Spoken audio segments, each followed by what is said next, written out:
തേങ്ങി തേങ്ങി പൊട്ടി പൊട്ടി ഇബ്ലീസ് കരഞ്ഞത് നാല് ഘട്ടത്തിലാ. ഒന്ന് ഹീനലുഴിന, അവനെ അല്ലാഹു തആല ശപിച്ചപ്പോൾ. ഒരിക്കലും ശപിക്കുന്നവൻ പ്രതീക്ഷിച്ചിരുന്നില്ല. അവൻ വലിയ ആളല്ലേ, വലിയ അവർകളല്ലേ, അവനെല്ലോടത്തും സുജൂദ് ചെയ്ത് നടക്കുന്ന ആളാ. മുഅല്ലിമുൽ മലക്കൂത്ത്, മലക്കുകൾക്ക് പോലും ഇൽമ പഠിപ്പിച്ചു കൊടുത്ത ആളാ. വലിയ സ്ഥാനമുണ്ട്, സ്വർഗത്തിൽ എവിടെയും കയറി സഞ്ചരിക്കാമായിരുന്നു. ഒരിക്കലും ഒരു ശാപമേൽക്കേണ്ടി വരുന്ന് ഇബ്ലീസ് വിചാരിച്ചില്ല. പക്ഷെ കിബ്റിന്റെ ഫലമായി ശാപമേൽക്കേണ്ടി വന്നു. കിബ്റിന്റെ ഫലമായി ആദം നബിക്ക് സുജൂദ് ചെയ്യാൻ പറഞ്ഞു. ഞാൻ അങ്ങനെ സുജൂദ് ചെയ്യും, ഞാൻ ആദമിനേക്കാളൊക്കെ ഉഷാറല്ലേ. അള്ളാഹുവിന്റെ മുന്നിൽ ധിക്കാരം കാണിച്ചു, ആദം നബിയെ ബഹുമാനിച്ചില്ല. അബാ വസ്തക്ബറ വകാന മിനൽ കാഫിരീൻ. അതോടുകൂടെ അവന്റെ കഥ കഴിഞ്ഞു. അങ്ങനെ ഹീനലുഴിന, അവനെ അല്ലാഹു അവനെ ശപിച്ചല്ല. ആ ഘട്ടത്തിൽ ഇബ്ലീസ് പൊട്ടിക്കരഞ്ഞു.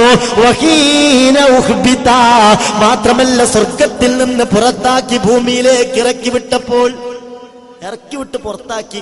കിബ്റിന്റെ ഫലമായി പലരെയും പല സ്ഥലത്തുനിന്നും പുറത്താക്കിയിട്ടുണ്ട്. ഒന്നാമതായി പുറത്താക്കിയത് ഇബ്ലീസിനാണ്. അഹങ്കാരത്തിന്റെ ഫലമായി പലരെയും പലയിടത്തുനിന്നും പുറത്താക്കിയിട്ടുണ്ട്. ഒന്നാമതായി പുറത്താക്കിയത് ഇബ്ലീസിനെയാണ്. അവൻ കിബ്ർ കാണിച്ചപ്പോൾ, അഹങ്കാരം കാണിച്ചപ്പോൾ ആ ഘട്ടത്തിലും അവൻ പൊട്ടി കരഞ്ഞു. പിന്നെയോ ഹീന ഉലിദ റസൂലുള്ളാഹ്, അല്ലാഹുവിന്റെ ഹബീബ് പിറന്നു വീണ ഘട്ടത്തിലാണ്. വഹീന ഉൻസിലത്തിൽ ഫാത്തിഹ, പിന്നെയോ ഫാത്തിഹ ഇറക്കപ്പെട്ട ഘട്ടത്തിലും.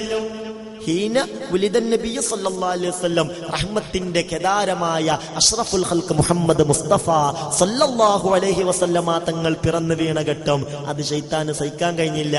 ഹീന ഉൻസിലത്തിൽ ഫാത്തിഹ, പിന്നെയോ വിശുദ്ധ ഖുർആനിലെ ഫാത്തിഹത്തുൽ കിതാബി ശിഫാഉം മിൻ കുല്ലി ദാ, എല്ലാ രോഗത്തിനും ശിഫയാണ് ഫാത്തിഹ, എല്ലാ പ്രശ്നത്തിനും പരിഹാരമാണ് ഫാത്തിഹ. ആ ഫാത്തിഹ ഇറക്കിയ ഘട്ടത്തിലും പിശാച് പൊട്ടി കരഞ്ഞുവെന്ന് ഖാല റസൂലുള്ളാഹി. ശ്രദ്ധിച്ച് കേൾക്കണേ, ശ്രദ്ധിച്ച് കേൾക്കി. ഈ ഇൽമു വലിയ ഇൽമ. അല്ലാഹു തആല നമ്മളെ മനസ്സിൽ നിറച്ചു തരട്ടെ. അല്ലാഹു തആല ഇതൊക്കെ ഹബീബിലേക്ക് അടുക്കാനുള്ള കാരണമായി കബൂലാക്കട്ടെ. ഹബീബായ നബിയുടെ ജനനത്തോടുകൂടെ ശൈത്താന് ശക്തമായ നിയന്ത്രണം ഉണ്ടായി. ഭയങ്കരമായ നിയന്ത്രണം. ശൈത്താന് വലിയ സ്വാതന്ത്ര്യം അല്ലാഹു കൊടുത്തിരുന്നു. എന്നാൽ ഹബീബിന്റെ ജനനത്തോടുകൂടെ ഒരുപാട് നിയന്ത്രണമുണ്ടായി.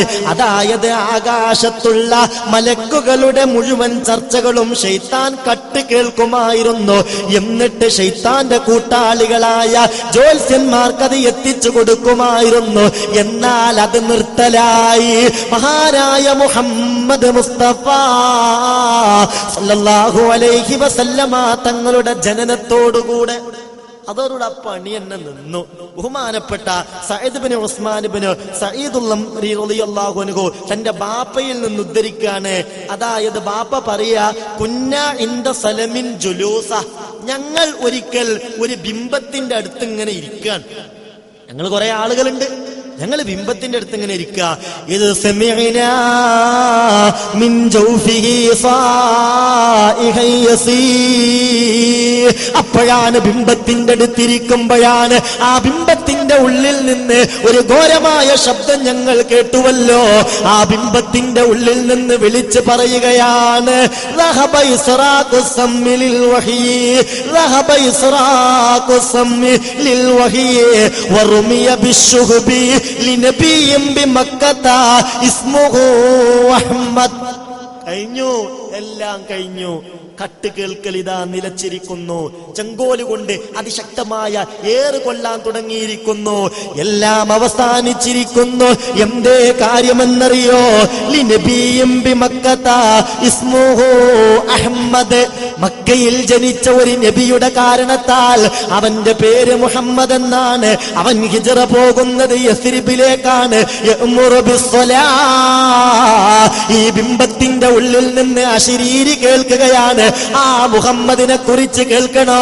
യഅ്മുറു ബിസ്സലാ, നിസ്കാരം കൊണ്ട് കൽപ്പിക്കുന്നവനാണവൻ. വസ്സിയാമി, നോമ്പ് കൊണ്ടും.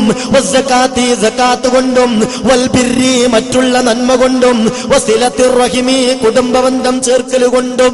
ഇങ്ങനെയൊക്കെ ബിംബത്തിന്റെ ഉള്ളിൽ നിന്ന് ഇങ്ങനെ വിളിച്ചു പറയാ. ഞങ്ങൾ അത്ഭുതപ്പെട്ടു പോയി. ഫഖുംനാ മിൻ ഇൻദി സനമി, വേഗം ബിംബത്തിന്റെ അടുക്കൽ നിന്ന് ഞങ്ങൾ എഴുന്നേറ്റു. ഫസഅൽനാ, ഞങ്ങൾ അന്വേഷിച്ചു നാട്ടിൽ. അപ്പോഴാണ് ഫഖാലു, നാട്ടിൽ നിന്ന് വിവരം കിട്ടി.